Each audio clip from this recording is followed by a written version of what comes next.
Hi, இன்னைக்கு நம்ம சேனல்ல என்ன பார்க்க போறோம்னா 5 நிமிஷத்துல ஹெல்த்தியான டிஃபன் செஞ்சு முடிச்சிடலாம். டென்ஷனே இல்லாம. பசங்களாம் ஸ்கூல் போக ஆரம்பிச்சிட்டாங்க. மார்னிங் என்ன பிரேக்ஃபாஸ்ட் செய்யறதுன்னு ஒரே குழப்பமா இருக்கும். கவலையே வேணாம். நான் டெய்லி இன்ஸ்டன்டான டிஃபன் ரெசிபிஸ் தான் அப்லோட் பண்ணிக்கிட்டு இருக்கேன். அதனால நம்ம சேனலை மறக்காம சப்ஸ்கிரைப் பண்ணி வச்சுக்கோங்க. தினமும் புதுசான இன்ஸ்டன்டான டிஃபன் ரெசிபிஸ் நான் அப்லோட் பண்ணிக்கிட்டே இருப்பேன். நீங்க டென்ஷனே இல்லாம சமைக்கலாம். அவ்வளோ ஈஸியான ரெசிபிஸை நான் அப்லோட் பண்ணிக்கிட்டு இருக்கேன். இன்னைக்கு என்ன டிஃபன் பார்த்தீங்கன்னா, கம்பு மாவு கோதுமை மாவு வச்சு 5 நிமிஷத்துல சூப்பரான ஒரு டிஃபன் பார்க்கலாம். இந்த டிஃபன் பார்த்தீங்கன்னா குழந்தைங்க பெரியவங்க எல்லாருமே சாப்பிடலாம். அவ்வளவு ஒரு ஹெல்த்தியான ஒரு டிஃபன். செய்யறதுக்கு 5 நிமிஷம் தான் ஆகும். இப்போ வாங்க எப்படி செய்யறதுன்னு பார்க்கலாம். ஃபர்ஸ்ட் ஒரு மிக்சிங் பவுல் எடுத்துக்கோங்க. அதுல கம்பு மாவு 2 கப் அளவுக்கு சேர்த்துக்கோங்க. கம்பு மாவு இல்லை அப்படின்னா அதுக்கு பதிலாக நீங்க கம்பு ஊற வச்சு நல்லா திக்கா அரைச்சி இப்போ நான் செய்கிற மெத்தடை நீங்க அப்படியே ஃபாலோ பண்ணிக்கோங்க. 2 கப்பு கம்பு மாவுக்கு 1/2 கப் கோதுமை மாவு எடுத்துக்கோங்க.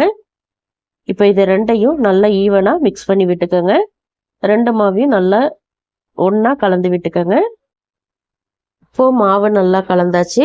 இந்த ஸ்டேஜ்ல பாத்தீங்கன்னா பொடியை நறுக்கி வச்சிருந்த தேங்காய் இதுல சேர்த்துக்கலாம். நல்ல ஒரு கைப்பிடி நிறைய சேர்த்துக்கோங்க. ரொம்ப அருமையா இருக்கும் ரொட்டிக்கு. இப்போ பொடியை நறுக்கி வச்சிருந்த 2 வெங்காயம் சேர்த்துக்கோங்க. நான் பெரிய வெங்காயம் சேர்த்துருக்கேன். நீங்கள் சின்ன வெங்காயம் இருந்தால் கூட தாராளமாக சேர்த்துக்கலாம். இப்போ பொடியாக நறுக்கின பச்சை மிளகாய் 1, கொத்தமல்லி இலை கொஞ்சமாக சேர்த்துக்கோங்க. பாசிப்பருப்பு 1 டேபிள் ஸ்பூன் எடுத்து அதை 1.5 மணி நேரத்துக்கு முன்னாடியே நான் ஊற வச்சு வச்சுருந்தேன். இப்போ அந்த பாசிப்பருப்பு இதில் சேர்த்துக்கிறேன். குறைஞ்சது 1 மணி நேரமாவது நீங்கள் ஊற வச்சுக்கோங்க. இப்போ 2 கொத்து அளவுக்கு ஃப்ரெஷ்ஷான கருவேப்பிலை சேர்த்துக்கோங்க. 1 டீஸ்பூன் சோம்பு சேர்த்துக்கோங்க. 1 டீஸ்பூன் தனி மிளகாய் தூள் சேர்த்துக்கோங்க. 1/2 டீஸ்பூன் மல்லித்தூள் சேர்த்துக்கோங்க. வறுத்த வேர்க்கடலையும் 1 பாதியமாக இடிச்சு வச்சிருக்கேன், அதையும் சேர்த்துக்கிறேன். இது ஒரு 1/4 கப் அளவுக்கு இருக்கு. வேர்க்கடலை எந்த அளவுக்கு சேர்க்குறீங்களோ அந்த அளவுக்கு இந்த ரொட்டி ஃப்ளேவரா டேஸ்டா ரொம்ப சூப்பரா இருக்கும். இப்போ உப்பு சேர்த்துக்கலாம். உப்பு சேர்த்துட்டு அந்த மாவு கூட நம்ம சேர்த்துருந்தோம் பார்த்தீங்களா, மற்ற பொருள்கள் எல்லாத்தையுமே நல்லா மிக்ஸ் பண்ணி விட்டுக்கோங்க. நல்லா கலந்து விட்டதுக்கு அப்புறம் கொஞ்சம் கொஞ்சமா தண்ணி சேர்த்துட்டு இதை மிக்ஸ் பண்ணணும். எடுத்ததுமே தண்ணி சேர்த்துறாதீங்க. இப்போ பார்த்தீங்கன்னா தண்ணி சேர்த்து நல்லா மிக்ஸ் பண்ணிக்கோங்க. நல்லா லூஸாக மிக்ஸ் பண்ணிக்கணும். சப்பாத்தி மாவு மாதிரிலாம் மிக்ஸ் பண்ண வேணாம். நம்ம உளுந்து வடைக்கெல்லாம் ரெடி பண்ணுவோம் பாருங்க, அது போல் கொஞ்சம் லூஸாக மிக்ஸ் பண்ணிக்கோங்க. இப்போ பாருங்கள் நான் மிக்ஸ் பண்ணிட்டேன். இந்த பக்குவத்துக்கு நீங்கள் கலந்துக்கணும். ரொம்ப தண்ணி ஆயிடுச்சு அப்படின்னா கோதுமை மாவு சேர்த்துக்கோங்க. இப்போ மாவு ரெடி ஆயிடுச்சு. மாவு ஓரத்தில் இருக்கட்டும், நம்ம அதுக்குள்ளே சட்னி ரெடி பண்ணிக்கலாம். மாவு ஊரெல்லாம் தேவையில்லை. நீங்கள் மாவு ரெடி பண்ணின உடனே நீங்கள் ரொட்டி சுட்டு எடுத்துக்கலாம். இப்போ சட்னி ரெடி பண்ணுறதுக்கு பொட்டுக்கடலை வேர்க்கடலை ரெண்டுமே ஈவனாக எடுத்துக்கோங்க. நான் வேர்க்கடலை 2 டேபிள் ஸ்பூன், பொட்டுக்கடலை 2 டேபிள் ஸ்பூன் சேர்த்துருக்கேன். காரத்துக்கு 3 காஞ்ச மிளகாய், ஒரே ஒரு பல்லு பூண்டு, ஒரு 5-6 கருவேப்பிலை சேர்த்துருக்கேன். சின்ன துண்டு புளி சேர்த்துருக்கேன்.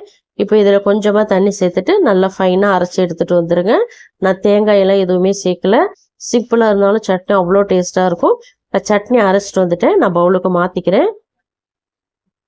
சட்னி உங்களுக்கு விருப்பத்துக்கு தகுந்த மாதிரி திக்காவோ தண்ணியாவோ வச்சுக்கோங்க. இப்போ நான் கொஞ்சமாக தண்ணி சேர்த்துக்கிறேன். நான் மீடியம் கன்சிஸ்டன்சியில் வைக்கிறேன். இப்போ உப்பு சேர்த்துக்கலாம். உப்பு சேர்த்துட்டு மறுபடியும் நல்லா இந்த சட்னியை கலந்து விட்டுக்கோங்க. ரொம்ப அருமையாக இருக்கும் இந்த சட்னி. அதுவும் இந்த ரொட்டிக்கும் இந்த சட்னிக்கும் அவ்வளோ டேஸ்ட் சூப்பராக இருந்தது. கண்டிப்பாக ட்ரை பண்ணுங்க. இப்போ நல்லா கலந்தாச்சு. கலந்ததுக்கப்புறம் இந்த சட்னியை இப்போ தாளிச்சுக்கலாம். தாளிக்கிறதுக்கு 2 டீஸ்பூன் எண்ணெய், 1/2 டீஸ்பூன் கடுகு, 2 காஞ்ச மிளகாய் கிள்ளி சேர்த்துருக்கேன். 1 கொத்து கருவேப்பிலை சேர்த்து தாளித்து இந்த சட்னியில் சேர்த்துட்டிங்கன்னா சட்னி ரெடி ஆயிடுச்சு.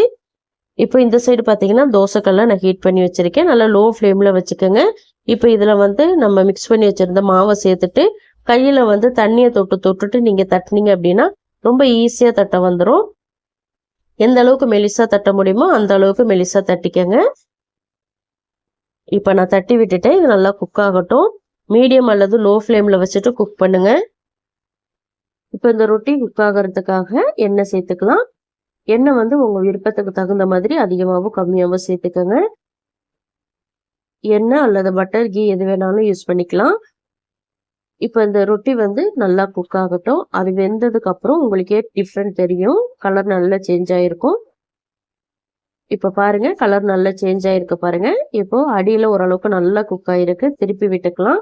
திருப்பி விட்டு இன்னொரு சைடு குக் பண்ணிக்கலாம். இது ஒரு ரொட்டி வேகிறதுக்கு 3 நிமிஷமா தான் ஆகுங்க. இப்போ இந்த சைடு நல்லா குக் பண்ணிக்கலாம்.